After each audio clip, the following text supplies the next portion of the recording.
রব্বানা যালামনা আনফুসানা ওয়া ইন লাম তাগফির লানা ওয়া তারহামনা লানাকুনান্না মিনাল খাসিরিন।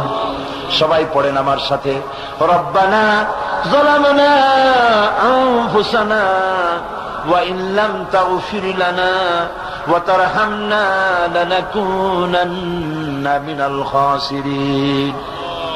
রব্বুল আলামিন লক্ষ লক্ষ জনতা নিয়ে ঢাকা শহরের প্রাণ কেন্দ্রে আউটার স্টেডিয়ামে পল্টনের ময়দানে কোরআন শরীফের 3 দিন তাফসীরুল কোরআন মাহফিলের শেষ দিনে গুনার বোঝা মাথায় নিয়ে কোরআন শরীফ সামনে নিয়ে আল্লাহ তোমার দরবারে ভিক্ষুকের মতো 2টি হাত আমরা তুলে ধরেছি। রব্বুল আলামিন এই 3 দিন আমরা যারা কথা বলেছি, আমরা মানুষ, কথার মধ্যে যদি কোনো ভুল ত্রুটি হয়ে থাকে আল্লাহ দয়া করে আমাদের ভুল ত্রুটি মাফ করে দিয়ে পূর্ণ সওয়াব এনায়েত ফরমাও। রব্বুল আলামিন তুমি দয়া করে এই 3 দিনের মাহফিলে যত সওয়াব দান করবা মেহেরবানি করে তা হাদিয়া স্বরূপ আমাদের বিশ্বনবী, কিয়ামতে আমাদের সুপারিশকারী, আমাদের প্রিয় নবী রাহমাতুল লিল আলামিন জনাবে মুহাম্মদ রাসূলুল্লাহ সাল্লাল্লাহু আলাইহি ওয়াসাল্লামের রূহ মুবারকে পৌঁছায়া দাও। রাসূলের সাহাবী, তাবিঈন, তাবে তাবিঈন, সিদ্দিকিন, শুহাদা, আম্বিয়া আলাইহিমুস সালাম, আইম্মায়ে মুজতাহিদিন, সালফে সালিহিন, আকাবেরে দ্বীন, উলামায়ে মুতাকাদ্দিমিন, উলামায়ে মুতাআখিরিন, আসফিয়ায়ে কেরাম, তামাম পৃথিবীর মুমিন মুমিনাত যারা কবরে শুয়ে আছে আল্লাহ সকলের আরোহার করে সওয়াব পৌঁছায়া দাও। রব্বুল আলামিন আজকের এই মাহফিলে আমরা লক্ষ লক্ষ মানুষ তোমার দরবারে হাত তুলে আমাদের আব্বা জানের কথা মনে পড়ে গেল। আমরা যারা আমাদের বাপ হারাইছি, আমাদের মামুনদের মধ্য থেকে, ভাইদের মধ্য থেকে আমরা যারা বাপ হারাইছি, আল্লাহ তুমি দয়া করে আমাদের বাপজানের কবরটাকে জান্নাতের টুকরা বানাইয়া দিও। হায় আল্লাহ তাআলা আমাদেরকে বড় করার জন্য, মানুষ করার জন্য কত স্বপ্ন দেখত, কত কষ্ট করত। ওই বাপজান চলে গেল, আর তো কেউ নাম ধরে ডাকে না, আর তো কেউ মাথায় পিঠে হাত বুলায় না। আল্লাহ বাপজান যার বিদায় হয়ে গেল, বাবুদ গো কবরটাকে জান্নাতের টুকরা বানাইয়া দাও। আয় আল্লাহ তাআলা আমাদের জনম দুঃখিনী মা, একটা অক্ষর মা, আর মনে হয় যেন তামাম পৃথিবীর সমস্ত মধু এই একটা অক্ষরের মধ্যেই তুমি দিয়ে দিয়েছো। 10টা মাস ধরে মায়ের পেটের ভিতরে বসে মাকে কষ্ট দিয়েছি, মায়ের পেটের ভিতরে হাঁটু দিয়া, মাথা দিয়া, পাও দিয়া গুতাগুতি করে মাকে কষ্ট দিয়েছি পেটের ভিতরে থেকে। ডেলিভারি করার সময় মা প্রচন্ড কষ্ট পেলেন। আয় আল্লাহ তারপরে বুকের রক্ত চুষে চুষে বুকের দুধটা 2-2.5 বছর খেয়েছি।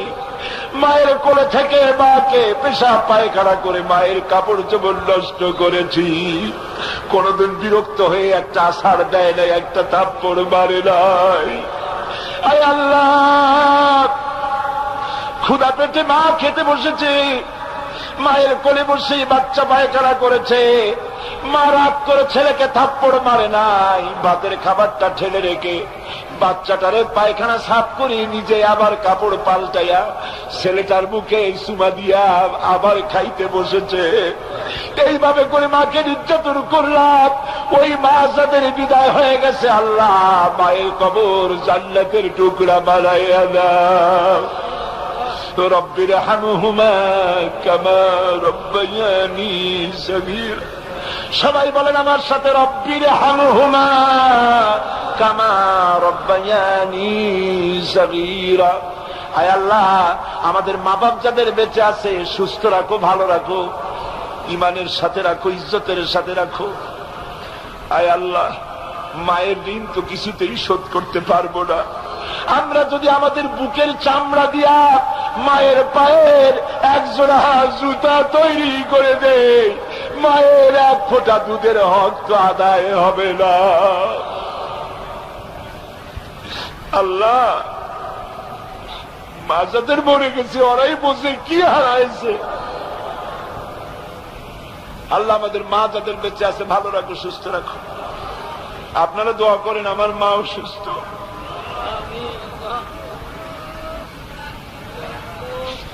আল্লাহ মাকে সুস্থ করে দাও।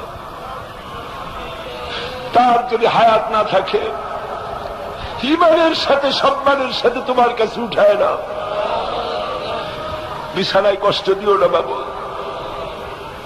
আমার ভাইরা, আমাদের দাদা দাদি নানা নানি আত্মীয় স্বজন যারা মারা গেছে, যারা কবরে শুয়ে আছে, আজিমপুর গোরস্থান, বনানী গোরস্থান, এই বড় শরাব শহরের ভিতরে ওগুলো, ওইটা হচ্ছে নীরব শহর, নীরব নগর। কত হাজার হাজার মানুষ শুয়ে আছে, লাখ লাখ মানুষ কবরের মধ্যে। তুমি যদি আযাব দাও কেউ রক্ষা করতে পারবে না বাবু। আমাদের আত্মীয় স্বজন মুরব্বীরা যারা মারা গেল তাদেরকে তুমি মাফ করে দাও রব্বুল আলামিন। এই মাহফিলের ভিতরে চোর থাকতে পারে, ডাকাত থাকতে পারে, জেনাকার থাকতে পারে, মদখোর থাকতে পারে, আবার এই মাহফিলের ভিতরে তোমার ওলিরাও থাকতে পারে রব্বুল আলামিন। আলেম ওলামা পীর বুজুর্গ মাহফিলে আছেন, মাসুম বেগুনা বাচ্চারাও আছে। আমরা জানি ধান বিক্রি করার সময় ধানের ভিতরে চিটাগুলিও বিক্রি হয়ে যায়, ভালো ভালো তরকারির সঙ্গে পোকা তরকারিগুলিও বিক্রি হয়ে যায়। রব্বুল আলামিন আজকের ভালো ভালো লোকগুলির সঙ্গে আমাদের মতো গুনাহগার লোকগুলিও তুমি চালাইয়া নাও রব্বুল আলামিন। তোমার আরশে আজিম থেকে পল্টনের ময়দানের দিকে একটু রহমতের নজরে তাকাও। বাইরে কাঁদবেন কাঁদবেন, আল্লাহ তোমার রহমতের নজর দিয়ে তাকাও।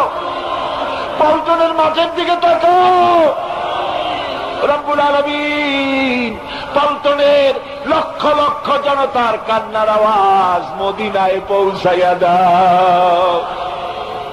আয় আল্লাহ তাআলা, এইভাবে যদি আমরা মায়ের কাছে দাঁড়াইয়া মা মা বলে যদি কাঁদতাম, এমন নিষ্ঠুর মা নাই যে কোলে না দিয়া পারে। সারাদিন দুষ্টামি করার পর যদি মায়ের কাছে গিয়া ভয়তে সারাদিন বাইরে থেকে সারাদিন দুষ্টামি করেছে, ঘরে আসে নাই, শেষ বেলায় ঘরের কাছে গিয়া মা বলে যখন একটা ডাক দেয়, মা তখন আসলের সাথে জড়াইয়া বলে, ছেলে কোথায় গেছিলি এতক্ষণ, সারাদিন কোথায় ছিলি? হায় আল্লাহ, মায়ের চাইতে লক্ষ গুণে মায়া তোমার বেশি। সারা জীবন নাফরমানি করে বেড়াইছি, এবার আমরা গুনাহ মাপ চাইতেছি। আল্লাহ তুমি বলেছো দুনি আস্তাজিব লাকুম, আমারে ডাকো আমি ডাকের সাড়া দেব। আল্লাহ আমরা তো আমাদের দায়িত্ব পালন করলাম, এখন তুমি তোমার দায়িত্ব পালন করো। আল্লাহ আল্লাহ তোমার নাম রহমান রহিম, তুমি কি কান্নাগুলি শুনবে না? ভাইরা, কয়েক সেকেন্ডের জন্য আমি ছেড়ে দিলাম আপনাদের জন্য। মাথা নিচু করেন, চক্ষু বন্ধ করেন, মাথা নিচু করেন, চক্ষু বন্ধ করেন, সকলে কান্দেন। যার যার নিজের কথা আল্লাহরে কন, যার যার মনের কথা আল্লাহরে বলেন, দোয়া কবুল হবেই হবে ইনশাআল্লাহ। হে আল্লাহ, মা বোনেরা বহু কষ্ট করে এই মা বেলে এসেছে, মা বোনদের তুমি কবুল করো আল্লাহ। মা বোনদের রোগ ব্যাধিকে ভালো করে দাও, স্বামী স্ত্রীর মধ্যে মিল মহব্বত বাড়ায় দাও, পর্দায় থাকার তৌফিক দাও, নিঃসন্তানীকে সন্তান দাও আল্লাহ। মা বোনদের উপরে খাস রহমত নাজিল করো আল্লাহ। বাংলাদেশের যুবকগুলিকে নষ্ট করে ফেলা হচ্ছে, সংস্কৃতি দিয়ে আল্লাহ দেশের যুবকদের যুবতীদের শেষ করে বেলাইলো বাবু। আল্লাহ বাংলাদেশের মুসলমানদের ছেলে মেয়েদের ঈমান হেফাজত করো বাবু। আল্লাহ এই সরকারকে এই কথা বোঝার তৌফিক দাও যে কোরআন সুন্নাহ ছাড়া শান্তি হবে না। আজকের মাহফিলে যত রাজনৈতিক দলের নেতা কর্মীরা আসছে, সকলকে এই কথা বোঝার তৌফিক দাও যে কোরআন সুন্নাহ ছাড়া শান্তি হবে না। আল্লাহ দয়া করে তা বোঝার তৌফিক দাও। আল্লাহ এই মাহফিল করার জন্য মেট্রোপলিটন কমিশন থেকে, সিটি কর্পোরেশন থেকে পারমিশন দিয়েছে। আল্লাহ তুমি তাদের জীবনকে শুদ্ধ করে দাও, কোরআনের হেদায়েত নসিব করে দাও। আল্লাহ আমার দেশের সেনাবাহিনীর উপর তোমার খাস রহমত নাজিল করো। আমার দেশের বিডিআরদের উপরে তোমার রহমত নাজিল করো। আমার দেশের পুলিশ রাত দিন 24 ঘন্টা পরিশ্রম করে আল্লাহ, স্বল্প বেতনে এত কষ্ট করে আল্লাহ, তুমি পুলিশ বাহিনীর উপরে তোমার খাস রহমত নাজিল করো। ربنا تقبل منا إنك أنت السميع العليم وتب علينا إنك أنت التواب الرحيم سبحان ربك رب العزة عما يصفون وسلام على المرسلين الحمد لله رب العالمين واجعل آخر كلمة عند الموت لا إله إلا الله محمد رسول الله। আসসালামু আলাইকুম ওয়া রাহমাতুল্লাহ।